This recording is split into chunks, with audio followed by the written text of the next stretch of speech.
go to work.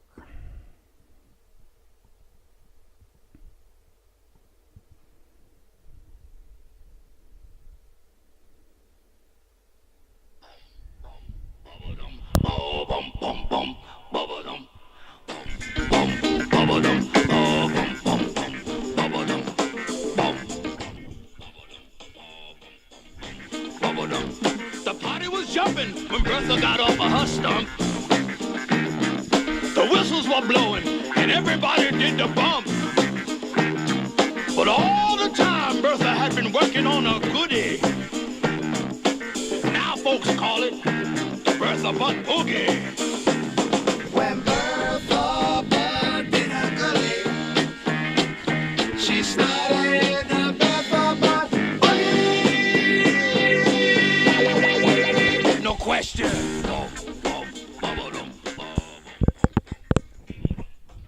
So, unbelievable last night. I get home from the hockey rink last night. The old young ladies' practice, the daughter's practice, absolutely fantastic. Love going, of course. And the missus, she's getting dinner ready. Happened to stop off on the way home, get the young lady some 20-piece chicken nuggets. Last time we got her a 20-piece chicken on the way home from hockey practice. I thought it was going to cover for her and her brother, and then we got home and there was one nugget left, so she ended up having a 19-piece. So I made the investment, got 40 pieces of nuggets, which I don't know if you ever order that at a McDonald's drive-thru. Sorry, folks, just gotta put this in. Caused a little bit of delay, a little bit of confusion, but that's all right. So we get home, and welcome to Glenda, everybody. Welcome to Glenda. We're back on video today. I tried it yesterday without video because I much prefer just audio. I'm a radio guy. I think radio is the most beautiful medium ever created by mankind, and I've got a face for radio and a body for Morse code. But technology will not allow for radio to be simulcasted. Not sure if that's the right word. Streamed at the same time. Trying to make sure we get the sound right. Yes, I was a little bit disappointed when I went back and listened to the sound, so I want to make sure that we are loud enough, yet soft enough, yet just the right touch. So, welcome to Glenda, everybody. Yes, so we got video going, but I decided, there's Lord Stanley. There he is. He's the #1 assistant for the show. Come on in, baby. He's the chubby one's in my bed. We had 2 dogs. One's Lord Stanley. He's the old hound. Please don't knock that over, honey. Please. I know, honey. She's chubby. What are you gonna do? He's like, she's chubby. She's sitting in my bed, and so he's old. He's like 14. He has a little trouble walking. Come on, baby. Just get through there, and you'll be fine. Just sit on her. Go sit on her. She'll move. And the other one, she's younger. Not too much younger, but like, go lay down. Just sit on her. She'll move. Look at her. She's chubby. Well, we call her chubby because she's chubby. And but he has a little tough time getting around. But he's here for the show. He's the co-host, the co-pilot. Okay, there's plenty of room to sit. Don't worry. She's not gonna do nothing. She's chubby. Just sit down. Try not to knock over everything, will you? All right, good boy. And you okay? All right. So we gotta do video with just the audio of the show. Otherwise, we can't stream it to YouTube. I realized that after yesterday, so decided to just show you guys, the corner of awesomeness right there, and keep it that way. So I kind of feel like it's still audio, still a podcast-ish type of show because I prefer radio. So anyway.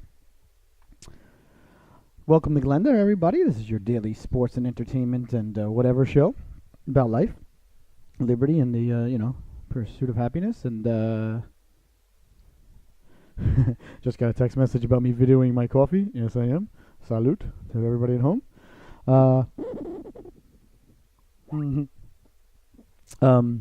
Like to start off the show every day with the old welcome to Glenda Moose salute. So what you need to do, ladies and gentlemen, for this is very simple. If you want to be part of the crew, if you want to be, part of the secret society that is the Glenders, the Glendarinians, I guess we would be. You take your opposable, beautifully designed, perfectly created thumbs, place them upon your temples. I'll actually let you guys see this. and then you thrust your fingers downward, extending the digits upwards and in a sunflower-like motion towards the sky as we salute one another. Good morning to you all. Welcome to Glenda.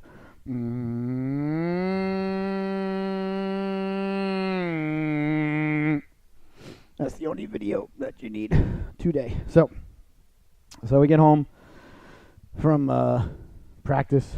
Gosh, I don't even know what time it was. Yankees were already on. So I'm going through the old guide. Hit the old guide on the old the remote because I want to get to the Yankee game. The missus has got the Canes game on. She's excited. Tells me Aho's already got 2 goals. We're Islander fans. Here goes the old squeegee. And now the chubby one's leaving, of course, because now that he's gone. So, get home, and Canes are up, I think 3-2 by the time we got home. So anyway, I go to the guide, looking for the Yankee game, whatever channel it's on. Who knows? They're on 18,000 different channels nowadays. You never know. Going down, looking. I'm looking for MLB baseball. Finally, as I'm going through the channels, I see the red dot of recording this that we had. Thank God we had it set. And I mean, I gotta blame myself here, but I don't know if I should be concerned about this. I'm not in the advertising industry, although we are happily taking sponsors here at the show and at the program, and for our the rest of our broadcasts and hockey games coming up. We got a big hockey game coming up next Monday night, the 22nd. Oh my gosh, I am going to dive deeper into this, but now that it just popped into the mind, I've got to pontificate on it a little bit for you at home. I can't wait. These are the awesome games. Tar Heels UNC going to be taking on the North Carolina State Wolfpack at PNC Arena, and I'm telling you, ladies and gentlemen, if you live here in the Triangle, or if you're close by, or you're, wherever, if you're within, take a plane. It's worth it. These games at PNC are really, really awesome. Last year, the last one at PNC drew about 8,000. That's 8,000 people were at the game, ladies and gentlemen, for quote-unquote club hockey, and it was right around a week or two after Tom Dundon, the new Canes owner, who has ridiculously turned this organization around. We're going to get into that. Hoping to have him on as a guest one day. I don't know if he'll come to my house and hang out in. Well, that's what I was going to do. I was going to say hang out in my bedroom. That'd be kind of weird. I mean, that's where the studio is. So listen. He's got to bend to us. We don't bend to him. He waits for me. I don't wait for him. If you all remember Enrico Palazzo. Sorry for the squeeginess of goodness there. Just having my old morning cafe. So he was at the game, the last one last year at PNC, and he was astonished at the crowd and couldn't believe it, and probably thinking, my goodness, the Canes haven't been drawing this well. And he was besides himself, couldn't believe it. As a successful self-made billionaire businessman, couldn't understand why 3 of the largest universities. Come on, baby. Here comes Lord Stanley. Come on, baby. You got one right there. Careful. Okay. Sorry, guys. He really has a lot of trouble walking, but he's doing good. He's pushing 15, this guy. He's data boy. He's the co-host. So anyway, he couldn't believe that Carolina State and Duke. I mean, I would argue that UNC is probably, arguably, I mean, I'm sure people could disagree with this, but it's certainly top 3 or 4. I would argue is number 2 most marketable college team logo overall. Maybe I'm exaggerating a little bit, maybe because I live down here. You know me, I'm easily influenced by anything, so I think wherever I am at is the best. Born and raised in New York, I still think New York's the capital of the planet, and since I'm human, I believe it's the capital of the universe. So, with that being said, Dundon himself was shocked, and I'm going to add appalled. That is opinion. Shocked was fact. That these teams down here, the 3 major schools, none of which are lacking funds, mind you, especially Duke, which is fine. I don't begrudge anybody having funds ever. The other 2 are state universities, one of which I am absolutely livid with, but that's another story for another time, another show.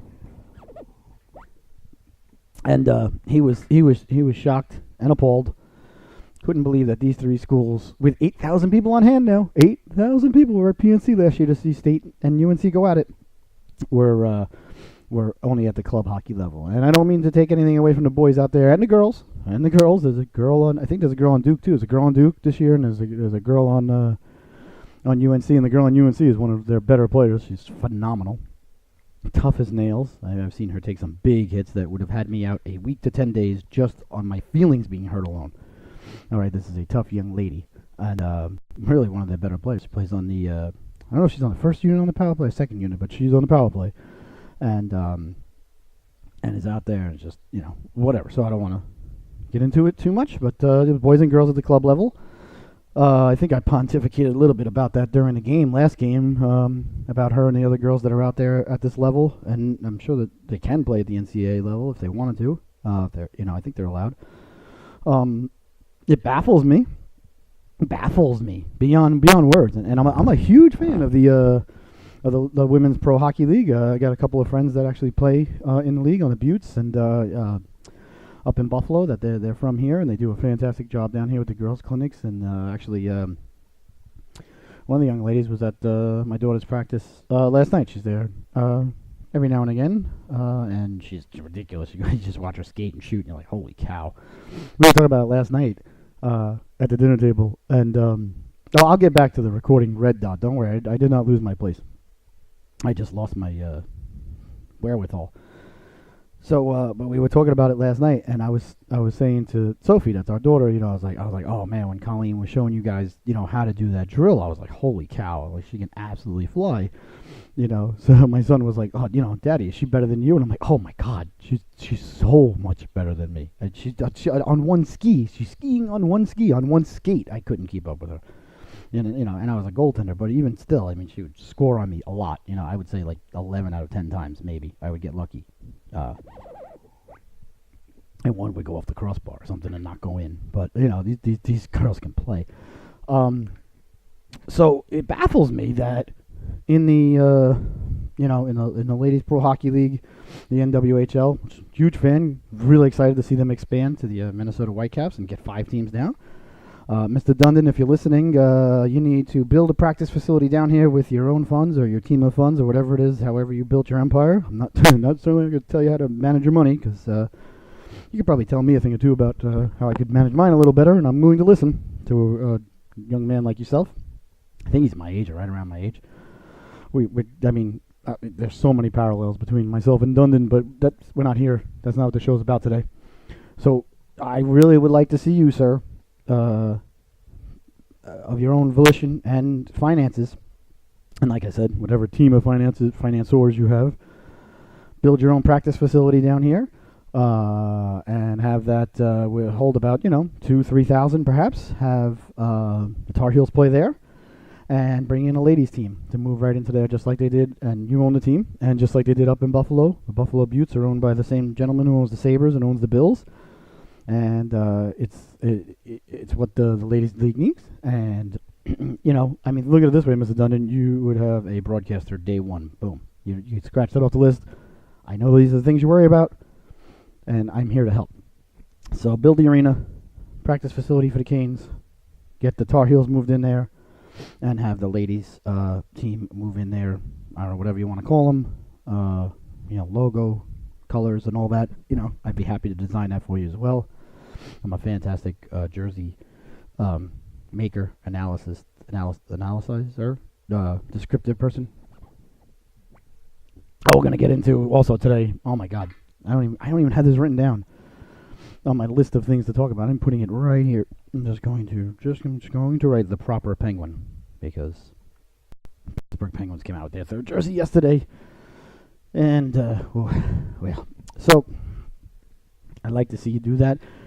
So the thing about the girls' hockey is that at the college level, at the Olympic level, and at the professional level, and like I said, these girls can play. I am a fan of the women's game.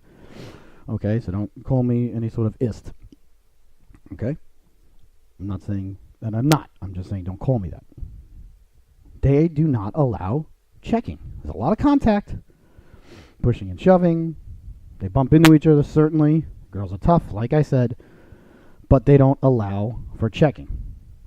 As far as checking, for checking's sake, hitting goes. If you hit, it's a penalty. Now, those are girls against girls, right? So you take that, and then you take these young ladies that are playing here at the college club hockey level with 8,000 on hand at PNC Arena last year. Tom Dundon was shocked that they're only club level teams. When I say only, I don't mean to disrespect anybody on the ice, please. I think the world of you guys and gals out there, I really do. But I mean only by only. And there should be Division I men and women's teams down here at all three schools. And once one domino falls, the other three will fall right into place. Problem is putting the pressure on the athletic directors and the old guard of the three schools down here who still, everything feeds basketball, and that's all there is. And rightfully so. I'm not saying that any sort of hockey program or football program or anything down here is going to top the three basketball programs, and that's fine. It's not going to happen. This is basketball, central. So, but I wonder, it bothers me to see that the ladies' game, and maybe, somebody could let me know about this, why, or if it bothers them. There's no checking in the ladies' game, but yet these young ladies who play with the boys, majority, 90% of them are boys, they get to play with full contact, and it's awesome. I've seen this young lady, I've seen number 5, take huge hits for the Tar Heels, just like everybody else. Brush it off, get right back up, keep skating, get the job done. She's a fantastic player. Definitely tell my daughter to watch her the way she plays. So anyway, that's all I gotta say about that. So I get home from practice last night, 40-piece chicken in hand. And it was funny, too, because the wife had made chicken. She's like, oh, I made chicken. I'm like, well, now we have chicken on the table and chicken in a box. Everybody's got chicken. But, Sophie was hungry, and, I've only got one daughter, and she gets whatever she wants, whenever she wants, and that's the way it goes. Oh, speaking of young ladies, I want to send a big shout-out and happy birthday to my niece today, Bunny Girl. Happy birthday, sweetheart. The big double ones, throw them up. Can't believe you're 11. That's all right, though. So, anyway, happy birthday, sweetheart. And I remember somebody I was reading an article or something. I really didn't read the whole thing. But it was saying, don't do personal things and this and that on the radio. Yeah, well, go get your Shine Box, pal. It's my niece's birthday, all right? So, we get home, chicken for everybody. She did almost finish 20 pieces by the time we got home, but this time there was 4 or 5 left of the other one, so I'm going through the guide, and I see a red dot on the screen, and I'm like, oh, I always just check to see what we're taping. Usually it's like Long Island Medium or haunted ghost catchers, hoarders, one of those shows that the wife likes. Whatever, fine by me. I don't care. I watched less and less TV. I guess the older, more grumpier, get off my lawn I get. I watch sports and I watch politics, and that's pretty much it. And the weather. We didn't listen. The second 500-year storm now hitting Florida, so we all know whose fault it is. But I digress. So I see the red dot, and it's next to the Flash. So I'm like, okay, whatever. I know we taped the Flash. It's been taping it for weeks during the summer. I always have it set because I don't want to miss. And I look, and it says, season premiere. I'm like, no way. I had no idea. And again, fully blame myself here. I had no idea the Flash was starting up last night. Last year, and maybe I'm just, like I said, out of touch, and I don't know. There were advertisements for the Flash, I thought, on the radio, billboards, TV. Like, I knew, when the Flash was debuting last year, the season premiere, and I was ready. I had my popcorn ready. I had my, my red and yellow shirt out. I was wearing, I had I wanted to order a Flames jersey, Mike Vernon, to match up, with Barry Allen. And this year, I was completely caught up. Actually, it was after 8 o'clock when we got home, so it was already like 8:30. I'm like, oh my god! I'm like, all right, listen, and I'm very good at setting the itinerary for the family, and I gotta say, my family actually listens, pretty much to a pretty good degree when I say, all right, listen. When I start off the comments, all right, listen, here's what we're gonna do. We're going to eat dinner. Lukey, me, you, and Mommy going to clean up the table, get everything set, make sure the dogs ate, that they went out. Because we got 2 dogs, and one of them's really old, and the other one's pretty old. So a lot of with them is a process, but they ate already. So, but make sure they're all set. Get your clothes ready for tomorrow. I want that out on the table. Get your lunches ready for tomorrow. I want that. Say, Sophie, I want you in the shower because you just got home from practice. All right, and then we're all sitting down and we're watching Flash because we got to get Flash done by 10 o'clock so you guys can go to bed because you guys got to get to school tomorrow. And if you're a fan of the show, and I want to thank you if you are, and to the millions and millions of fans around this great frisbee we call Earth. And as I always never forget, the 7 cosmonauts, astronauts, and whatever nauts on the International Space Station that the United States pays for. Huge fans of the show. Big shout out to you boys and girls up there. Enjoy your weightlessness. So, everybody, put our hands in. We have a huddle. I always say break. We eat dinner, plethora of chicken. Sophie didn't eat anything because she ate on the way home. But that's all right. She's a princess. She can do whatever she wants. We already covered that. So we get that done. Get dinner, everything, goes to plan. Everything's fine. Kids do everything. Put their clothes out. Lunches for tomorrow. I ask them if they have any homework. That usually the answer is no. I don't follow through and check up on it. I just, take them for their word. Hopefully everything's true. But the grades have been there, so therefore I must, believe them. She gets in the shower, she comes out, boom, we sit down, and it's the premiere of Flash. And I don't know if you're a fan of Flash, and again, as you know, on this show, no spoilers. I'm not a spoiler show, can't stand that. I don't like seeing people saying, spoiler alert, turn off your radio for the next minute, and then you can put it back up. No spoilers. If you want to watch the show, watch the show. You don't want to watch the show, don't watch the show. But The Flash is one of my favorite shows on television, mainly because I would say its level of cheesiness. The Flash is definitely an old school superhero with show with a correct amount of cheesiness and the correct amount of humor, and it's for kids. It's definitely right in the PG, like teetering on PG-13, but more towards PG. Love it. Love the guy who plays Barry Allen. Great actor. Nails Barry Allen up and down as Barry Allen. Nails him as the Flash. Very unassuming the way Barry Allen is. Great actor. The fact that he's not the Flash in the movies is a disgrace. We touched on everything yesterday about how I want my superheroes and everybody in the superhero movies to be attractive. The people in this show, men and women, are attractive for the most part. Very attractive. So it checks off all the boxes. And I was just, new character introduced last night. Again, not going to get into it, but fits right into the show. Makes the season, a very interesting start. So I was just, I was ridiculously, pleasantly surprised that it was starting. I was ridiculously thrilled at myself, and like I always patting myself on the back because self-praise is the only kind of praise that I enjoy. The rest of it, I think, is fake. I was ecstatic that I happened to, have the wherewithal to catch that the Flash was starting last night. A little bit disappointed in myself that I didn't realize that the Flash was starting last night, but at least I even said this too when we were starting it. I was like, wow, this is awesome. I didn't have to wait and say, I can't wait for the Flash. I mean, I only had to wait, for Sophie to get out of the shower. But I was busy, it was garbage night and things like that, so I was pretty busy till she got out of the shower. So there really was no, mental, wait or build up, like we had, going into Venom. We all know how that ended. Although I would tell you though, going into the Flash, that I would be equally as excited for the new Flash, season.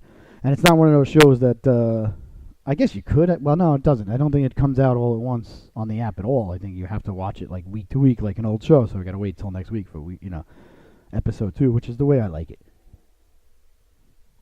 Because I'm old. What'll come out? Stranger Things will come out. You wait 2 years and you finish it off in 2.5 days, and you're like, okay, now what? It's just not the same. I like progressing through the season week to week, things of that ilk. So the Flash, very high on my list of shows, which is pretty easy to do since I have a very small list of shows. And the only other show on television that I would say I equally look forward to, as far as a week to week show would go, if you will, would be Krypton. I don't know if any of you, I don't know what season this is of The Flash. I think it's the 5th or 6th. season of The Flash. The Flash is fantastic. It's just a great show. I love it. Love it. But I got into Krypton last year on Sci-Fi. Now, Krypton's on a little bit later. It's on at 10. So we always have to watch it at a different night because the kids can't watch it at 10 o'clock. I think it went into the summer, though. So if I remember, we were actually watching it towards the end of the year live. Or at least, I actually don't even watch them live or The Flash live. I usually wait till it's about a half hour, 40 minutes in, then we'll go so we can fast forward through the commercials. But sometimes we start live. But anyway, that's not important. What's important is that Krypton was on Sci-Fi, I think. Yeah, because Flash is on CW. And I've tried some of the other the other shows on the CW. I tried the Arrow. Didn't do it for me. Black Lightning's pretty funny, but I don't know, something missing about it. Supergirl's pretty good. Supergirl's all right. And a lot of it ties in. Legends of Tomorrow. I think it's Legends of Tomorrow. That's a good show. I watched that, but nothing. I can't say I watch any of them, faithfully like I do The Flash. Flash is my go-to, and I'm very, very excited about the DC Universe channel. I guess that's coming out. It's gonna be an all streaming channel, from what I'm understanding and reading. However, I'm torn because a lot of it on there seems to be of the MA variety. They're having they say they're having shows also for kids, but the ones that I want to watch, like Titans and the Harley Quinn show, which is going to be a cartoon show. And there was another one I saw on there that I was like, oh man, I would really be interested. I think it's called Atlantis. I think it's about where Aquaman's from, but not. I don't think Aquaman's really in it much at all. They all look fantastic, but if I'm not mistaken, most of them are TVMA, which I don't enjoy in my superhero cartoon world, even though I understand it. I have not watched Daredevil or Luke Cage or any of those shows on Netflix, even though I hear great things about them. One, because I still like to keep my superheroes in my realm of I'm still a kid in my own mind and how I see myself when I look in the mirror. When I look back at myself in the mirror, I still see a 12-year-old boy looking at me. And I do everything in my power to stay there and continue in my fake reality. 1985, man, I don't care what you say. Michael J. Fox. No human being has ever had a better year. The man was starred in Back to the Future, Teen Wolf, and he was Alex B. Keaton at the peak of Family Ties, all in the same year. So I defy you to find a better year for anyone in Hollywood or whatever, as he was a budding Hollywood star at the time. So I like to keep myself there, and I don't enjoy thinking about superhero things in the realm of a MA, mature audience show. I don't need to see nudity or hear ridiculously foul language, even though I understand it's can certainly be part of superheroes, can certainly be part of someone like Harley Quinn or something of that ilk. Perhaps it even makes it better. But also I can't watch it with my kids, so I kind of don't have the same level of enjoyment, so I don't partake. I feel like if I watch it without them and I tell them, well, you can't watch it because it's not for kids, but it's a, comic book superhero type of thing, I kind of feel like I'm being unfaithful to my children, which I know many of you are probably like, that's completely the most ridiculous, stupidest thing I've ever heard, and we're all dumber now for listening to you speak, Scotty. So, please shut up on this topic. But as you know, if you're a fan of the show, there's no lying here on Glenda. We don't lie because we're family. You come over, like I said, come to our house, get some sauce, go across the street, get a little gravy. It's all good. But so I don't partake in those shows, even though they may be absolutely fantastic. So a lot of the shows I think that are coming on the DC Universe channel or whatever it's going to be streaming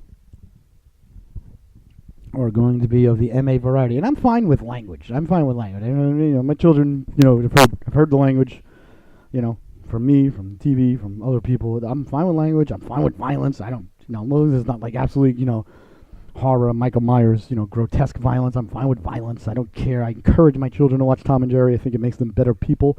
I think it prepares them better for the world, especially the one where they clog up the sink, let the water spill all over the kitchen, open the freezer, and play hockey. The greatest cartoon episode ever, in any cartoon ever.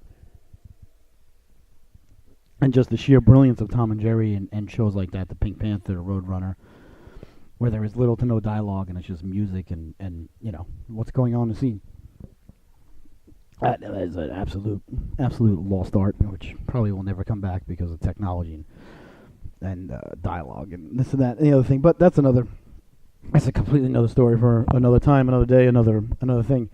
So, yeah, I don't know. We'll see. The Titans one, like I said. But the problem is too, though. Like, I have to, if it's MA, right? Here's the thing, and maybe I'm wrong, but I really never really am about these things or anything. If it's MA, then I'm taking the risk that there could be 9 out of 10 things that really won't bother me. And my pseudo teenage son who's 12 seeing the daughter, I can shield a little bit. But if I'm at least watching it with him, then I'm like, all right, fine, because she'll understand. I'll be like, nah, you can't. You're not ready for that. She was borderline going to see Venom, and I know there was a couple of scenes in Venom while we were there. She was covering her eyes, but I don't feel bad. I don't think I did the wrong thing there. But I'm opening up the risk of a scene or two or something coming up that, because it's under the protection of MA, that is going to be something gratuitous sex scene or something like that I don't need my 12-year-old boy seeing next to me at the same time, or or Michelle's watching with us. It's just not something I want to go through. I mean, we all remember back in the day we had the box with the wire, push down 3 and 7, spin the wheel. Maybe you could see a boob, if you got lucky there for a couple of seconds through the the waviness on the TV, and that was as good as it gets. Nowadays, completely different access to things of that ilk. So you got to be careful. I don't want to, be watching a show and then that comes on and he's uncomfortable, I'm uncomfortable, then my popcorn doesn't taste as good, or I don't chew on my chocolate chip cookie as much because I'm uncomfortable. So then the chocolate chip cookie melts in my hand. I don't have a paper towel near me. Then I gotta get up. I gotta go get a paper towel because I got chocolate all over my hands. I don't want that. I don't need that. It's not what I'm gonna do. So I would have to then, let's say we get into Titans, right? Hypothetically, it's MA. I would have to watch every Titan episode before he watches it. So then I've already seen what's gonna happen. It's not the same as watching it together for the first time. So it's just not going to work. It's not going to work. And, it's unfortunate. I'm not screaming at them to change or anything that they should do or not do. It's my problem. I understand that. And, I take responsibility for it. But I'm still looking forward to the network because there are a lot of things on there that are going to be PG-13. So we'll see how it goes. It's just an unfortunate trend in the world of superhero comic book movies and shows and things of that ilk. But I don't blame them. I understand it. It's not a bad financial decision or move. It's just something that I totally just am not mature enough to handle as a 45-year-old grown man. But I digress. And anyway, if you're a fan of The Flash, it debuted last night. I don't know if you're aware. I sure wasn't. And it was an excellent episode. Excellent opening episode. I love the show. Love everything about it. Love the new character that's obviously going to be quite prevalent in the show. And last year they had a new character as well that came on at the end of the season before that. And that was Harry. And he's fantastic. And he's part of the team now. And, it's everything that a show should be, in my mind, especially about a cartoon or a comic book, excuse me. So, on top of that, there were some sports that took place last night besides my daughter's hockey practice and the 40-piece chicken nugget, obviously at the top of everybody's list, at the top of my list. And the shame that I must admit that I feel today as I report back to you guys as I handed out the Yankees last night as the bet of the evening. And I made such a mistake. I should have handed out the over in the I couldn't believe I didn't, because I did put 50 cents on it myself. I should have given out the over in the Sharks-Leafs game, because those two teams, Stars-Leafs game, those two teams, if you look at the NHL scoring leaders, okay, last night affected it because there were a lot of goals scored last night in that game. They've got like 5 out of the top 8 leaders in the NHL are from those two organizations, and you put the same two teams on the ice together, and lots of goals are going to happen. Lots of goals did happen. But obviously the big news out of the sporting world last night, the big kahuna, if you will, was the Red Sox taking down the Yankees. I was keeping an eye on it. I think when we went to start Flash, it was already 4-1. And then when Flash was over, it was like the 8th inning, so I got to see the last 2 innings. The Yankees almost rallied there in the final inning, obviously, losing it 4-3. Just getting the feel for how most Yankee fans are, I guess, pontificating themselves today in the local realm of sports talk and sports, people, personalities, if you will, of which, there's going to be me and the rest of them soon enough. Well, there's going to be Stu Gatz, me, and the rest of them, because Stu Gatz is phenomenal. He makes the Lebitard show. He's absolutely hysterical. I love that guy. Everybody seems to be displeased with Cashman and not acquiring a number one starter for the Yankees. Everyone seems to be displeased with Jean-Carlos Stanton swinging at 2 balls in the dirt there in the 9th inning. He's supposed to be, I guess, the big gun, for the Yankees. $25 million later, and you strike out in the big moment in the 9th inning against the Red Sox. I myself felt that the Yankees had a very good year. I myself felt the Yankees had about what I thought they would have, right around 100 wins. They somehow, ended up playing the Red Sox in the second round. I know they used to do away with you couldn't play your team in the division in the second round, but the Yankees had the second best record in the major leagues. They played the team with the best record in the major leagues. I think the bigger disappointment may have been that 2 of the games were not very competitive. Yankees obviously won one of the games. Red Sox won last night 4-3. And obviously Yankee fans are going to be displeased, losing to their arch rivals in 4 games, losing on their home turf, if you will. Things of that ilk. I wouldn't be too thrilled if I was a Yankee fan myself today. I'm not too thrilled that I took the Yankees last night. That was my lockup of the day, so now I'm 1-1 on lockups that I've handed out to you guys, and I feel shame. I apologize. I hope that, but I said only put a quarter, so hopefully you didn't put more than 25 cents on the tilt. And everybody's talking today, I don't know, about the Red Sox playing New York in their locker room after they won, because I guess Aaron Judge was playing New York after they won in Boston. I think that's idiotic to even talk about. So what if Aaron Judge wants to play that in Boston after they win? So what if the Red Sox want to play that in Yankee Stadium after they win? You win, you get to put whatever you want on the radio. It's just that simple. You win, you get to do whatever you want. As far as the celebration goes, I don't know if anybody down here, it's becoming a big thing. I think it's starting to spread a little bit around the NHL and the NHL gifts and things like that of nature. What the Hurricanes are doing now after they win a home game, lining up at center ice. They're picking the captain's picking one of them to be the ringleader. He goes to center ice. The other guys line up at the blue line. They do a slow clap, get the crowd into it, then they skate to the other end, jump into the boards, and it's I like it. It's cool. As far as I'm concerned, it's awesome if you win. If you win 2 out of your last 10 home games and you do that the 2 times, it kind of looks a little cheesy, a little quirky. You're putting a little bit of pressure on yourself to keep winning, but when you've got you got the horses that the Canes do, and the Canes have got some young horses that can fly up front. More often than not, they're probably going to be having that celebration with Stormy on the ice after the game. So the point is, like, if Aaron Judge wants to play, New York in the locker room in Boston after they win, whatever. To make a deal about it, to bring it up, to say that it was, adding fuel to the Red Sox fire, and they got upset about it, and that's fine if they got upset about it too. They can if they want, if they used it, to motivate themselves. God bless them, good for them. And but I think a guy like Judge, and I think the Red Sox have every right to have fun, and they're young guys, and maybe they want to, get in the minds of their opponent a little bit. Maybe it did backfire a little bit on the Yankees. I don't think it did. It just, But I hear people bring it up. I think they honestly just sometimes need stuff to talk about, and so they do. And they, one guy's got to complain about it, one guy's got to say it's no big deal. I think it's ridiculous. So what? If the Yankees went on to win the series and won 3 in a row and won the series 3-1, you think it would have been like, Aaron Judge, she put New York on the radio in Boston, and that was the turning point. Come on, it's irrelevant either way.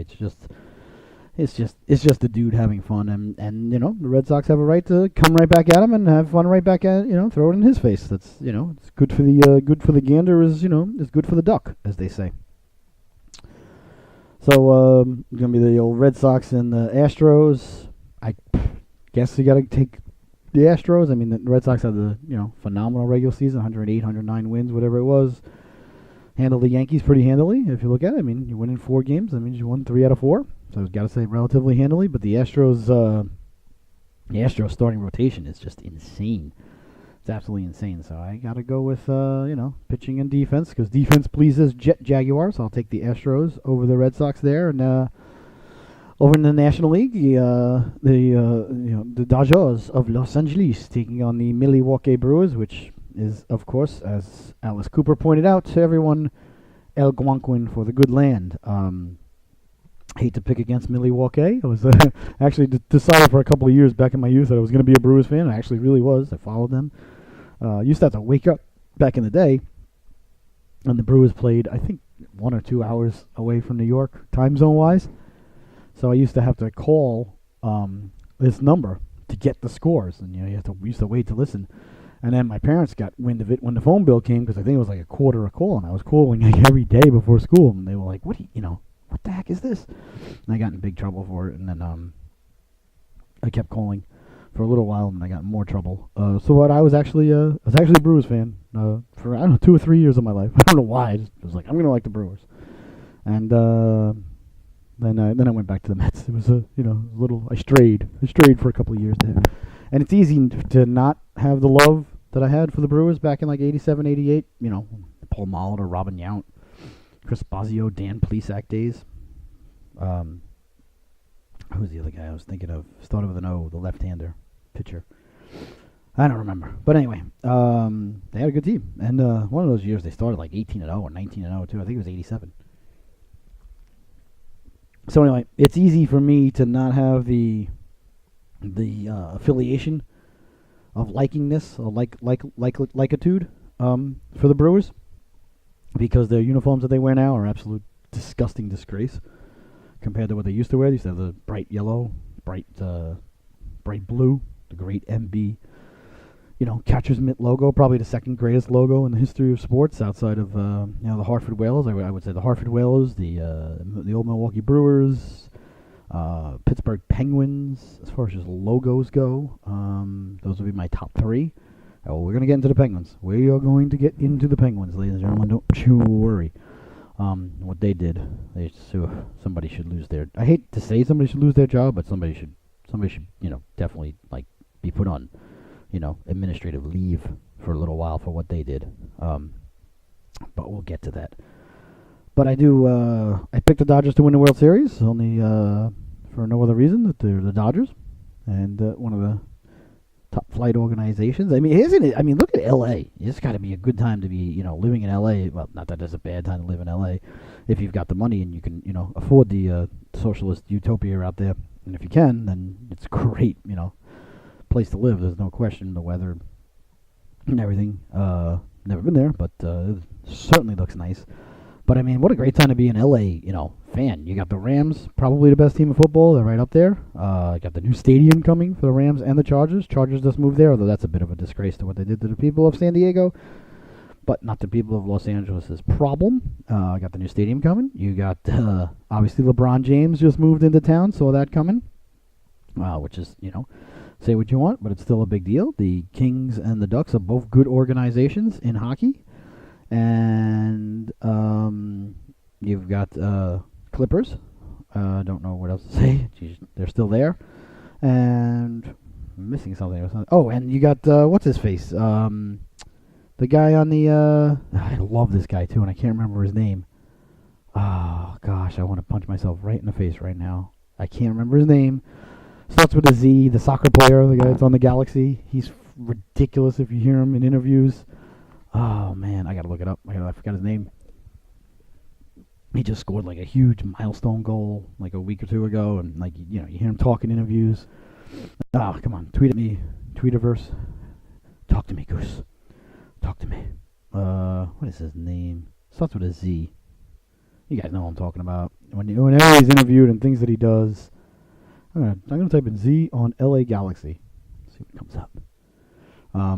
He's a great interview. He actually does. There is Zlatan Abramovich. Anyway, the guy, he's just hysterical. He's unbelievable. He's Swedish.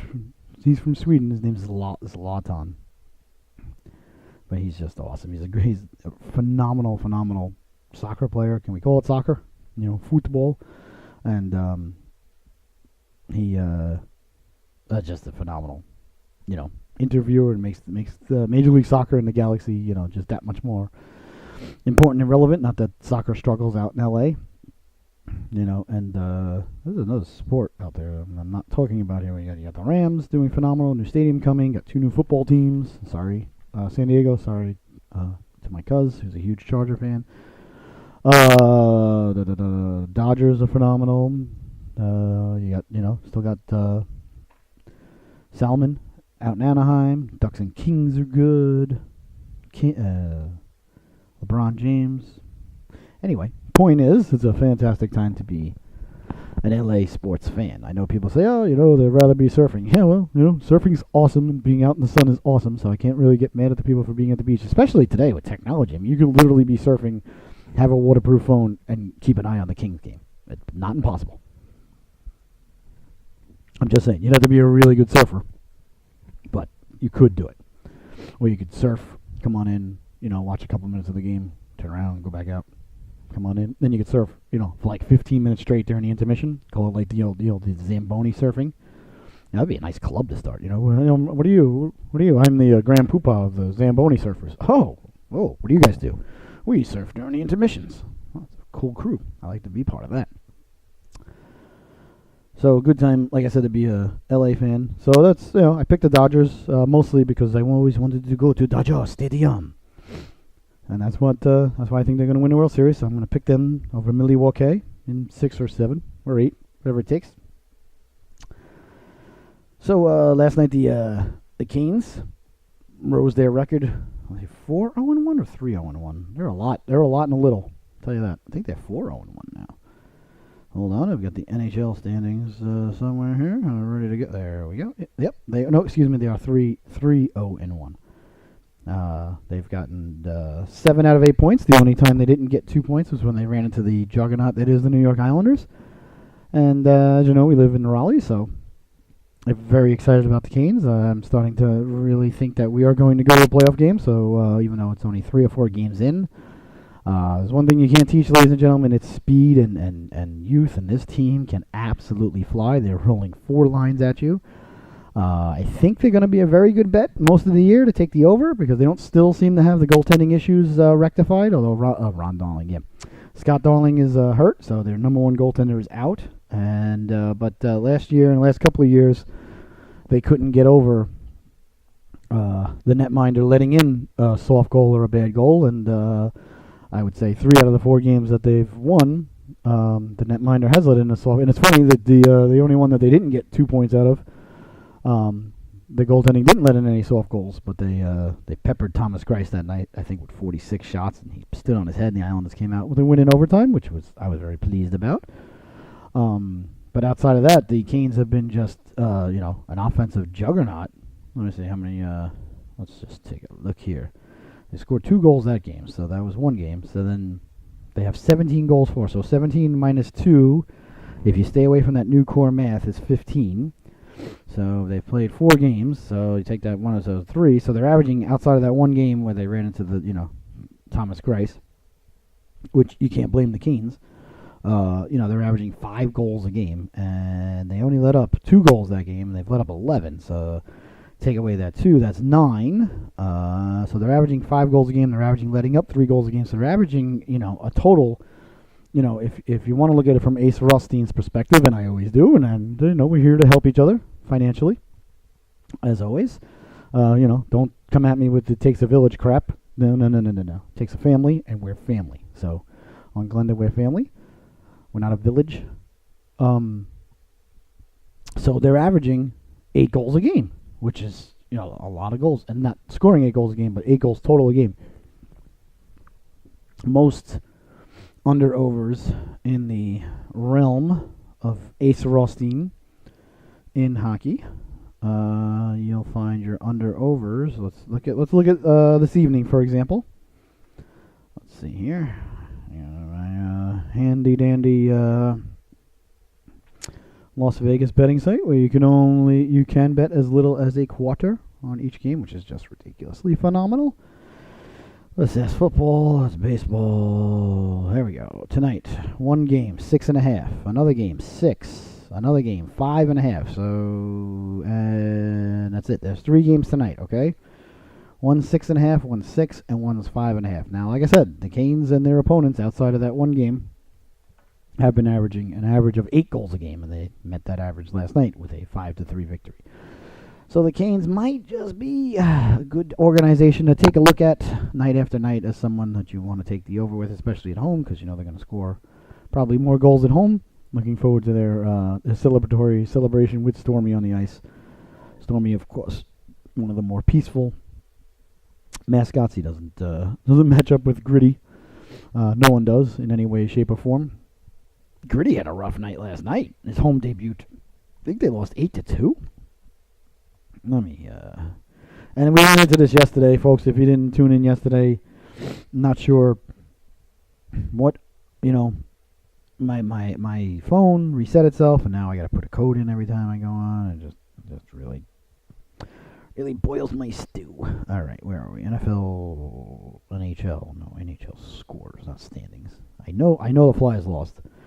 Flyers are definitely my second most hated team in the National Hockey League, so I always keep a little eye on it. Well, they're up there with the Maple Leafs right now. But 8-2 at home. The home debut of Gritty. Oof, that hurts. That hurts the soul. That hurts everything about it. Everything about me. Everything about you. Ladies and gentlemen, we are going to take a quick timeout real quick. Hear from. There we go. That's not what we wanted. Oh, silly commercial. Harry Potter's got another movie coming out? Oh, okay. Who knew? But we'll be right back, ladies and gentlemen. Just bear with us for a quick moment. We'll be right back in about 30 seconds. Enjoy the musical interlude.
Yes, and welcome back. Thank you so much for your patience.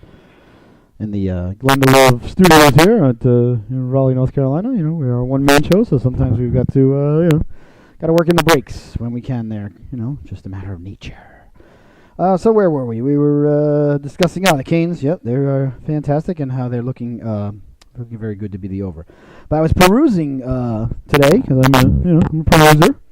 I was looking up, wanted to see because I saw Facebook, Twitter, things of that ilk. A bunch of my Islander fan friends that it's fantastic. I'm part of a group on Facebook of the guys I sat with 20, 30 years ago. So keep in touch. It's great. It's a good way to keep in touch with people that you haven't seen in a long time. Great guys and gals up there in old Section 329 where I grew up. You could say, raised in a barn. Thank you. Wouldn't have it any other way. And you can imagine after the last decades plural, pushing 3 decades really now of I wish I could say mediocrity for the Islanders, but we're nowhere near that good. There's a little bit of negativity breeds its way into the some of the posts, and it's fun to go back and forth. But I saw one of my buddies there posted, oh my gosh, Tavares has already got 6 goals, and I was like, oh man, all right, cool. So and good for him. So I caused me to peruse the old NHL leaderboard, if you will, the old stat line. Let's see here. And a couple of things jumped out at me. besides the fact that, yeah, he does have 6 goals. The 1, 2, 3, 4, the top 5 guys in the league are on 2 teams. So that's a little interesting. And then if you go all the way down to 8, the top 8 guys. Okay, now there's 1, 2, 3, 4, 5, 6, 7. There's 8 guys with 6 points. So if you wanted to say the top 16, but I don't want to. That'll defeat my purpose of what I'm trying to say here. So we'll say out of the top 8 guys tied for 8th, we'll be fair here. 1, 2, 3, 4 of them are on the Maple Leafs. And, Matthews has got 10 points already, which is, insane. Then the defenseman Riley's got 10 points. And then Sagan's got 8.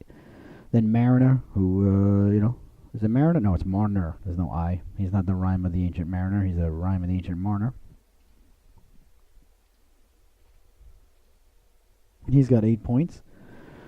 And down the line it goes, and then Tavares has got 6 points. He's got 6 goals, no assists. What a selfish player. But it's just interesting to see if you look at the top 8 point leaders, they're only coming from 1, 2, 3, 4 teams. You got Gaudreau from and I know it's early. It's going to spread out hopefully. You got Gaudreau, you got Marchand, and if you go all the way down 9, 10, 11, if you go down 12 players, we're still at 6 points now. But if you go all the way down 12 to the 12th player, well, I guess you would have to go all the way down to the 16th player. Okay, so we'll do that. We're going to venture. Oh wow, Matthew Tkachuk's off to a nice start. 6 points for the Flames. That's good for him. Good player. Let's see here. So if you go all the way down to 16, you've got 1, 2, 3, 4, 5, 6, 7 teams. There's only 7 teams represented in the top 16 scorers in the NHL. 17 scores, 18 scores, 19 scores. Top 19 scorers, there's only 7 teams represented thus far. It's very interesting. You got the Maple Leafs, obviously, who are scoring goals and buckets, but who didn't see that coming? The Dallas Stars, scoring goals and buckets. You got Sagan and Jamie Benn in the top 18 there. Boston, Marchand and Bergeron. But anyway, this is very interesting, and I always keep an eye on the old leaderboard. So right now the leader is Austin Matthews with 10 points in, I think, 4 games. Is it 4? Please be 5. Doesn't say. It says goals, assists, points. Thanks. Thank you. He's only 21 years old, too. Wow. It's good to be a Leafs fan these days, I got to say. Riley's got 2 goals and 8 assists. This guy's got 8 assists. He's a defenseman. That's insane. He's only 24, too. He's a good player. These guys are going to get paid, and they all can't get paid because Pajama Boy took all your money. Mitch Marner. How old is this dude? He's 21. That's awesome. They got 3 guys that are under 24 years old in the top 4 scoring in the league, and none of them have hit their big contract year yet. Yeah. Let me know how that works out, Maple Leafs. They better win now. They better win this year or next year. Otherwise, boys are going to start falling off their team. And if they don't win it all, people up in Toronto are going to start saying that's an expensive pair of pajamas we paid for. Just saying.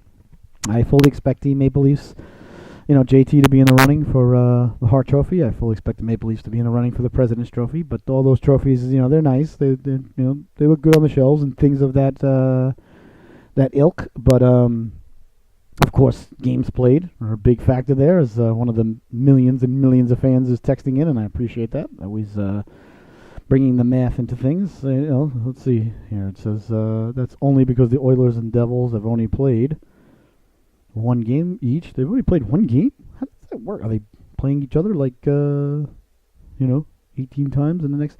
Really? They've only played 1 game, the Oilers and Devils? Wow, that's interesting. Are they playing tonight? I hope. We'll dive into the schedule for tonight as we look into gambling later on. Let's see. I got to look now. Let's see. Flyers and Senators, Capitals and Golden Knights, and Ducks and Coyotes. No, so they're going to have still 1 game after tonight. That's interesting. They only got played 1 game. Huh. Well, I appreciate the input there. Obviously, that would affect the standings and why there's a big bunch up at the top. I knew math would certainly play into it at some point, and it certainly did. But that's wow, yeah. Panthers have played 1 game. Are there any other teams? Devils have played 1 game. That's interesting. The Oilers have played one game. The Coyotes have played 2 games and haven't scored, so I guess we'll see if they score their first goal tonight. Like to see them get off the schneid, being that my son's a Coyote fan, so he hasn't had much to celebrate. And there it is, ladies and gentlemen. They played in Sweden. Yeah, Sweden. So they started off out there and played with the old Swedish chef out there. I guess so they got a little break to come back, get reacclimated to the old time zone, things of that nature and ilk. That's good, ladies. You see, that's why you need a family. You need support there. Sometimes I don't have all the knowledge and all the information, or really any of it. If you listen to the show carefully, you can easily see that. So I'm sure that once the teams from Sweden get back into the ilk of things, that perhaps the scoring will spread out a little bit. But I find it still interesting at this point in the season, and not happy to see the Maple Leafs doing as well as they are, but at the same time, pleased to see the Flyers and Rangers, I guess you could say, underachieving. Where are the Flyers at now? Flyers find themselves at 1-2. Yep, like that. Good start. That's what I like to see. I just don't want people starting to take it out on Gritty and blaming Gritty, for what's happening in their slow start. Although they're in Ottawa tonight. If they lose tonight in Ottawa, then I'd be concerned if I was a Flyer fan about the start. But I think they started horrifically last year, if memory serves, and then they caught fire. So I gotta have. I guess it's. I don't know if it's a daily part. I'm not a fan of having a prepared segments to shows. Now for this part of the show, I don't like that. I think it kind of takes away from the flow of life when everything's of that ilk. But I guess it's part of the show. This is but I don't want to call it daily because I don't want to be committed to it on a daily basis. I'm not a radio host commitment kind of guy. I'll be committed to being here, but I'm not committed to any absolute segments outside of the salute and the lockup of the day. Those two I'll commit to. I'll gladly commit to those, especially the salute. I mean, my goodness, how much fun did we just have? But anyway, this is definitely going to fall into the category, the realm, the folder, if you will, if you're putting it into a new folder in your computer. The old grumpy old get off my lawn segment of the show, which I just said I don't like to do segments. This thing, I don't know when it started. It's definitely become a big thing. I get the alerts on my phone from the NHL and Yahoo Sports, and sometimes I turn them off because they get annoying. But but everybody does it. Everybody, to the littlest, Joe Blow blogger, to the biggest, Yahoo Sports and the NHL and all this, all this crap. I don't know, does it come out weekly? Does it come out daily? When do these things come out? Because I don't understand. Outside of college football and college basketball rankings, where especially football, basketball, goes down to 64 or 68. However many teams make the tournament in the spring. But football is important because you only got the top 4 making it, and the rankings, determine, who's going to make it, and not all the teams get to play each other because of the enormity of the amount of the scope of the NCAA teams. So I understand. So you can have multitude of undefeated teams. You could have 6 or 7 in a season. So 3 or 4 may not make it. Usually don't get that many, but it can happen. So the rankings actually matter a lot. So I get those. I look at those. I look forward to those. Think about those. Even though I'm not a huge college football fan, but at least they make sense. So what I'm getting at, what I really don't understand, and I guess I find myself looking at them sometimes because I'm just, like I said, I am the reason clickbait exists. I'll click on anything if it seems interesting. Be like something like Troy Aikman gone at 51. You click on it, turns out he's helping the Kansas City Chiefs during training camp or something like that. And I know he's not gone, God forbid, and because it would be all over the news. But I click on it and see what it's about. I know it's something stupid. But I gotta wonder, and I gotta think. Either I'm the only one who doesn't enjoy it, and like I said before too, I have not enjoyed things that have come out, and then later on in life, down the road, I thoroughly enjoyed them. Thursday Night Football being a perfect example. When it first came out, I was, to my friends, I was like, this is garbage. I can't stand it. I missed the game. I forget who's on. Why is it got to be football on Thursday night? Blah, blah, blah. And now, if you're a fan of the show, last week you heard me go on and on how the Thursday night affair is my favorite game of the week because it's a lot more peaceful and easier to watch, a lot less going on Thursday night than there is on the weekend or Saturdays when Saturdays play Saturday night, or even Monday night. Monday nights, I don't know, I find Monday night a lot harder than Thursday night. I don't know why. Even if the Patriots are playing, I think because it's the start of the week, and you're like, oh, yeah, you know, if the Patriots are playing, I'm like, man, I really should go to bed, but yeah, I can't. Not when Tom Brady's on the screen. And, you know, folks, I'm willing to admit things. Like I said, we're family, so we tell the truth here. I'm willing to admit that we may be in the final decade of Tom Brady's career, so I don't like to miss any of his games if I can help it. So, but this trend, this phenomenon, and I don't think it's going away, because I think it's so easy for everybody to do, because everybody likes lists. I like lists. I'll make a list. I'll make a list of anything. Anything you want to make a list of. Happy to do it. But I guess it comes out weekly. I don't know. It happens now in every sport. It happens in hockey, happens in football, two main sports that I'm concerned with. I was wondering if I've got my finger on the pulse of, you know, the nation, the sports nation, like sometimes I do, or if I'm, you know, going to be here 5 years from now saying, oh my God, I can't wait for it to come out this week. Because I'm willing to admit that, like Peter Brady, when it's time to change, you've got to rearrange. But as of right now, where I stand, at this time and place, in Raleigh, North Carolina, 2018, October, was it the 10th? Yeah, October 10th, niece's birthday. Holla bunny, hibbity hoppity. I cannot stand these quote-unquote power rankings. And then people will debate, oh my God, I can't believe you've got the Chiefs over the Rams. Like it's remotely relevant or anything. Or you know, I got an alert on my phone, you know, just before going on the show. You know, so-and-so's, I could probably look it up, but I don't think I got rid of it. So-and-so's power rankings are out for the NHL. It's 3 games. Well, for some teams, 1 game.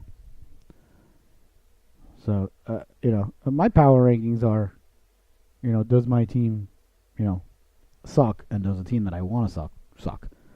Those are my, yeah, here it is. You know, blah, blah, blah.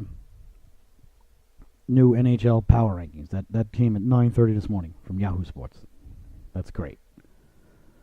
So I just wanted to I just wanted to write a little note. I want to see how the public feels. Do you look forward to it? Do you look at it? Do you read it? Do you think about it? Like, do you like if your team moves up in the power rankings, you're like, yes, we're in the top 10, the power rankings on ESPN.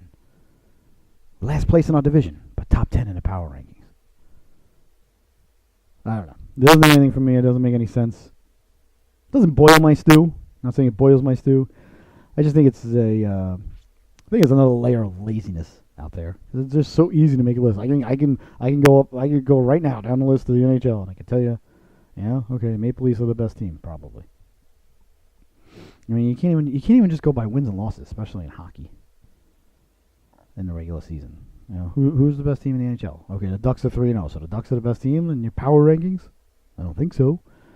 I mean, I'd have to go with Maple Leafs. Now I'm doing a power rankings segment for you. Maple Leafs and the Hurricanes in the East right now, and in the West, you know, what? I don't know. What am I going to say here? Definitely not the Coyotes. They haven't scored, so I'm going to say everybody but the Coyotes in the West. So I just wanted to get that off my chest. Sometimes, you know, a lot of this show is really for me and my emotional well-being and state, and to get things off my chest. But I figure that if I feel this way, there's at least one other person who feels this way, and perhaps hearing it come from me can help you to help the next person. Because where there's 1, there's 2. Where there's 2, there's 4. And ladies and gentlemen, if you stay away from that nuclear math, that means that there's 8. So together, we can get through this. Read today that the Jaguars of Jacksonville have signed Jamal Charles, the old Kansas City stud running back. I believe it was a 1-year deal. I don't knock the Jaguars for doing it in any way, shape, or form. Maybe the guy's got a little bit left in the tank. Maybe the guy's got enough to get through, you know, the remainder of the season until Leonard Fournette comes back, if he's coming back. Apparently that means that his hamstring's not getting any better. It just knocks the Jaguars in the power rankings. My power rankings will be out today at 5 p.m. for all sports, including cricket. So tune in for that. Subscribe to the Glenda newsletter. But just seeing that they signed Jamal Charles, I mean, I wish the guy luck. Hopefully he can resurrect his NFL career. The guy was a phenomenal back for a couple of years, but had a couple of bad knee injuries. But as a Patriot fan, it tells me that the Jaguars are, as they say, trending in the wrong direction. That's part of just getting back into the power rankings. If they're signing Jamal Charles, it means that their running back situation is in dire straits. They don't have, although I gotta say what you want about Blake Bortles, and that's another word people love to toss around, especially with quarterbacks. Is he elite? Who cares? Do they win? Big moments? Is Nick Foles elite? Yeah, he was on a very important day. That's all that matters. It's all that matters. These rankings, these words, these labels, they're all garbage. They're just meant to force a debate.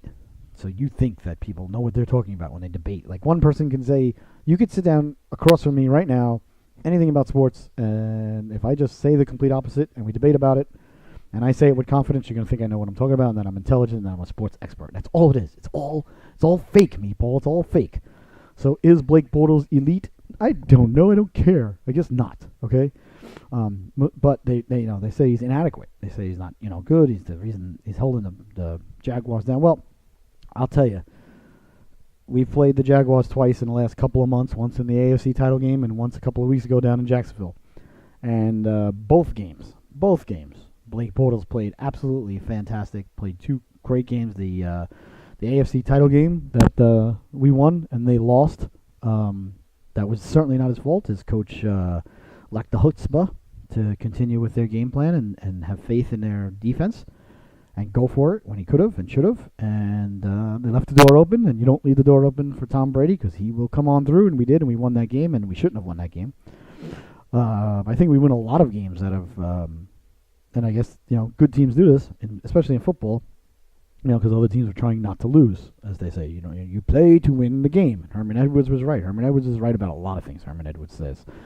If you listen to the actual words that come out of his mouth, watch Arizona State. They're going to have a phenomenal football program. Give him a couple of years to get his boys in there. Give him a couple of years to get his staff in there. Give him a couple of years to, it takes years in college football to get. You can't just turn everything around like in the NFL, where you can turn it around literally in 1 year, perhaps two. You can turn around the entire roster. It doesn't work like that in college because you gotta, get the guys in. The scholarships takes time, especially quarterback. But you keep an eye on the Sun Devils, ladies and gentlemen. You mark my words. You write it down here, October 10th, 2018. About 2 years from now, you'll be talking about the Sun Devils going to the Rose Bowl and probably being in the playoffs there. Just keep an eye on it because Herm Edwards is a phenomenal coach. That being said. So I as a Patriot fan, I don't ever wish injury on anybody, but since they already happened, and it's good to see that the Jaguars perhaps they're not going to fade from the picture, but they're not the juggernaut in the AFC that we once thought they were a couple of weeks ago. Steelers, I'm still feel fearful of the Steelers because they're the Steelers, but they usually don't play well against us, especially in the postseason. But they righted the ship last week, so we'll see where they're at, and whether they're going to continue to right the ship, or they seem to be a little bit fragile when things don't go well. They got a couple of prima donnas over there right now, and like to run their mouth. A lot of that is going on in New York these days with Odell Beckham. Good or bad or indifferent, I don't think that it's good for the team. But you got to remember too, I've been watching the Patriots since I was a little child, so. That sort of stuff doesn't fly in New England. Nobody runs their mouth about anything outside of the press making stuff up because they want to knock greatness down because greatness is not okay anymore because if you're great, then that means that somebody else isn't great, and that's not fair. That's why they try to knock the Patriots down and say that there's a divorce going on between Belichick and Brady. I don't believe any of that. We can dive into the mental, psychological wherewithal of the trifecta of Brady, Kraft, and Belichick any day you want, but not today. There's not enough time. Not even enough time to go to Home Depot. So Blake Bortles, like I said, a lot of people say, he's holding the Jaguars back. I have not seen it personally against the Patriots, and those have been their biggest games. So going around the NFL, since it's Wednesday, how I feel about Wednesdays in the NFL, unless you're playing tomorrow night like the Eagles and Giants. If you won, you're still looking back on the week that was, and if you lost, you're looking forward to next Sunday. But we're starting to look towards this Sunday coming up. Of course, the Patriots got a huge tilt at home versus the Kansas City undefeated Chiefs. Haven't lost a game. The Chiefs are the best team on the planet. Patrick Mahomes is the most electrifying quarterback. We've never seen anybody like this kid. He's amazing. He's the greatest. He's God's gift to throwing the ball. He's the smartest, fastest, best quarterback ever in the history of the game. Drew Brees, Tom Brady combined are not Patrick Mahomes. I think we all know that to be a fact. Andy Reid is an offensive genius and juggernaut, and the Chiefs are completely unstoppable. So I don't even see the point in playing the game. And the Patriots got a big game on Sunday night. But there are a couple of, there's always drama in the NFL, and I like drama. Drama I like. Give me drama. Give me drama, especially in the NFL, because there's only 16 games, so you need the drama. You need the what's it called, the soap opera. I enjoy it. I don't agree with Mr. Beckham and what he's doing in New York publicly and this and that, but, he's not the first guy to do it. He won't be the last. Bottom line, like I always said, it's really simple. You win, all that goes away. You lose, all that, becomes an ant underneath the magnifying glass being lit on fire. So, one thing I want to get to really quick, and then I'm going to go into a little bit of the Jason Garrett situation out in Dallas, because it was funny. Another funny conversation having with a friend about things that are going on that as they unfold, I find myself to be completely wrong about, which I thoroughly enjoy sharing. Can somebody explain to me, please, out there in the world of listenershiphood, fans, the Glenda Love Navy, because everybody's got an army. You ever notice that? The Kiss Army, or the this army, that army, or nation, Red Sox Nation, Irish Nation, blah blah blah. Although I gotta give the Hurricanes credit. They refer to their fans as the Caniacs, which I like. At least it's original, So I would like to refer to all of you out there as the Glenda Love Navy, because nobody has a navy, in fandom. So we do. Something I really, and I've had it written down here since I think day one. Something I really want to get into. As the show will progress on and on, you'll learn that I'm a big sweater, especially a hockey sweater, and uniform guy overall. And this has really been bothering me for decades.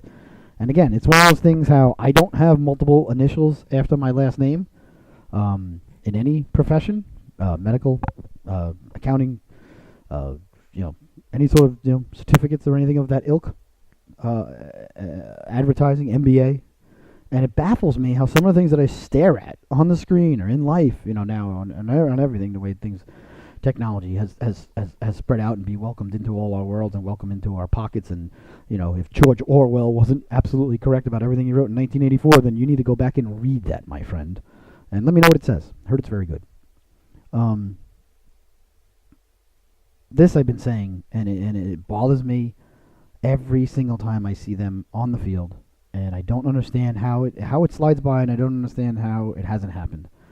But when it does, I'm going to take full credit for it, and I should be compensated. I need to be compensated. But this, just a brief note. I just want to get it off my chest. And when I say it, believe me, you're going to be like, oh my God, you're right. This is one that I know that I'm not asking, for the Glenda Love Navy opinion on this one. I just want to share it with you guys. So when it does happen, you'll say, oh my God, we did that. Okay, because remember, we're a family, not a village. The Arizona Cardinals football organization, Glendale, Arizona, playing at Crazy Dome where the lawn rolls out into the parking lot. It's so cool. I think it's amazing. I love that stuff. Love technology. I love technology. Not as much as you see. But I still love technology. The Arizona Cardinals uniforms, which they updated, modernized like the Falcons, I guess probably 10, 15 years ago now. It's been a while. I still like them. Love the maroon. They always had black in them, fine. They didn't go black for black's sake. White. And the Cardinal, the logo, they didn't change when they moved over from St. Louis. I don't blame them. It's a sweet logo, sweet-looking Cardinal, sweet white helmet. I love white helmets in football. If your helmet's going to be white, I think it looks a lot better. Never liked the Patriot helmet as much when they went from the white to the silver. I still think even the helmets that they wear now would still look better with white. But we're not here to talk about the transgression that went on from Pat Patriot to Alien Head. And then again, of course, because of all the winning that took place, under this logo, it all gets swept under the rug. But still, Pat Patriot in a white helmet with the red cage blows away the banner that I have hanging, before you here. But that's not what we're here to talk about. The Cardinals, however, the Arizona Cardinals, their helmet, HELMUT. It's white, beautiful Cardinal logo. I think they did upgrade it a little bit a couple of years ago. I think they made it a little bit meaner, not so much mundane bird just out there looking for worms. I think it made it more look like a bird of prey in his eyes and his face, and I'm fine with that. I guess it's fine, whatever. Not like they destroyed the whole entire get-up like the Eagles did years ago. And again, now they can't change because they won a championship and what they won in their disgusting greens and black. And the old Eagle jerseys that Ron Jaworski wore were fantastic. But I digress again. The Cardinals helmet to coincide with the logo, to coincide with the bird, which I don't want to say bird of prey, but the bird that they have, decided is their team logo. And rightfully so. Like the Cardinals. The cage on the helmet is gray. It's a mundane, old school football gray. Now, normally I like old school. Normally I'm an old school guy. However, your bird, the Cardinal, its beak is yellow. You have a little bit of yellow there to work with. You have some yellow in your gear that you produce. You have some yellow, just looking up the Arizona Cardinal helmet right now so I can have it in front of me. You have some yellow in some of the things, Arizona Cardinals helmet. There we go. Helmet, there we go. Yeah, I'm looking at it right now. So the beak is yellow. The helmet's white. Yeah, and gray. Yeah, I'm absolutely correct about everything I'm saying. I knew I was. And I don't think there's any yellow in the uniform, except for on the perhaps on the sleeve where the Cardinal logo is. Let's see here. Images. Thank you, Google. Can't wait to get things flying across now when I go to look up stuff. Later on, it's going to say, "Hey, did you own an Arizona Cardinal jersey?" No, I don't. So anyway, just looking here. Yeah, the uniforms they don't have any yellow. Oh, the black ones do. The black ones have a little touch of yellow in it. But anyway, I digress. If you took the helmet, right, and left it the way it was, the logo, the white and everything, and just took the cage of the helmet and made the cage yellow to match the beak of the bird. I'm just saying, ladies and gentlemen, I don't know how to do it on my phone. Otherwise, I would do it and put it on the screen and show you what it would look like. But, the Glenda Love Navy is an intelligent force. So you guys can picture what I'm saying. And I've been saying this, for a long, long time now. I just haven't had the platform that we have here today to say it. So I wanted to get it off my chest. I had it written down. And let me know what you think about that. But right now you're like, oh my God, he's absolutely right about that. And sticking to uniforms, we'll get back to the Jason Garrett and the hot seats of coaches. We'll go get on that tomorrow as we round the clubhouse turn heading into the next week. It's Thursday. We'll get into the Eagles and Giants coming up tomorrow night. I believe that game's in Philly. Hold on, let me look that up real quick, and then I want to touch on one more thing before we all say goodbye. Oh, and we've got to have our lockup of the night. We got to have our lockup of the night. I was looking at it earlier. Let me just see real quick. The Giants are in. No, the Giants are home. I apologize. This one's it's in the Meadowlands. So, all right, Jimmy Hoffa Memorial Stadium. Let me just. There we go. I had something I had my eye on for tonight. Yes. Oh yeah. I got it. I got the lock of the night. I got it. Well, I'll hand that out in a minute. Yesterday, if you didn't notice, I tweeted it out and I put it on Facebook that the Pittsburgh Penguins released their third jersey last night, and I mean, oh my God! I mean, you've got, like I said, one of the top 3 logos of all time to work with. You've got a penguin skating up ice, joining the rush. I always pictured him as, if you look at him, he's not skating back. When you're skating back and you're back checking, you're low. You're low. You get your head down. You don't have to do anything but get back to the net or get back to your blue line. There's no thinking. Your head's not up. You look at the Penguin logo, right? Let me get that up for you here, ladies and gentlemen. You look at the Pittsburgh, P-U-R-G, oh, the H is silent, R-O-C-K, Pittsburgh Penguin, there he is. I'm just going to put logo, okay? And you look at that penguin. Look, I mean, he is not the proper penguin that they came out with a couple of years ago where he wasn't playing hockey. Okay, he's skating. He's definitely in the offensive mode. He's a righty, so I mean he could be on his off wing, but I always pictured him he's a right winger. He's a little stocky, a little thick, big in the shoulders there. He could do a little leg work though. He could looks like he missed a couple of days at the. He doesn't look like he does legs at the gym if you look at him. More of an upper body guy, but that's okay. You don't mind that. But his head's up, and he looks to me like he's about a stride or two away from arriving at the crease, to put his stick down, get to the cooker, perhaps bury the biscuit on a rebound type of goal. But he's definitely in an offensive skating posture. When you're skating back on D, you've got one hand on the stick. It's way in front of you. It would, as a righty, it would be his left hand, his top hand. And his head would be down, his body would be lower. This is an offensive skating posture that the Penguin is showing here. And it's one of the greatest, like I said, the Whalers logo, the Brewers logo, both of which are gone. The Brewers logo is gone for no reason. Whalers logo is coming back a couple of nights this year, December 23rd, and a game in March in Boston. So, very smart by Mr. Dundon. Once again, man's no dummy. Didn't become a self-made billionaire by accident. He's proven that down here, and turn the Canes around, baby. He really has. And I'll tell you what, ladies and gentlemen, I am on board. I like it. I want to go to a playoff game. So long as they're not knocking the Islanders out of a spot, which I don't think they will, but anyway. So he's going to the cooker, right? Heads up. He's arriving. I mean, look at him. He's not in a good mood. I don't know if can you see that right there? There's a couple of them. Let's see if that. There we go. There we go. I'm not sure if that's even on the screen. Oh, I can flip this around. Is that on the? Oh, it is on the screen. Hello. Look at that. Look at him. Look at him. Heads up.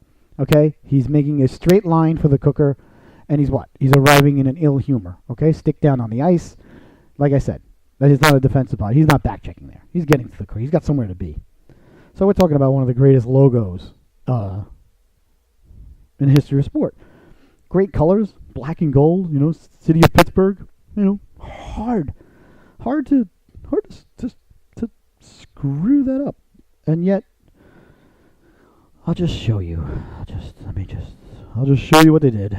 Oh gosh, I hate to even do this. But here's what if I can get it on real quick. This is the worst third jersey yet, and there haven't been too many bad ones, in my opinion. This one though, here it is.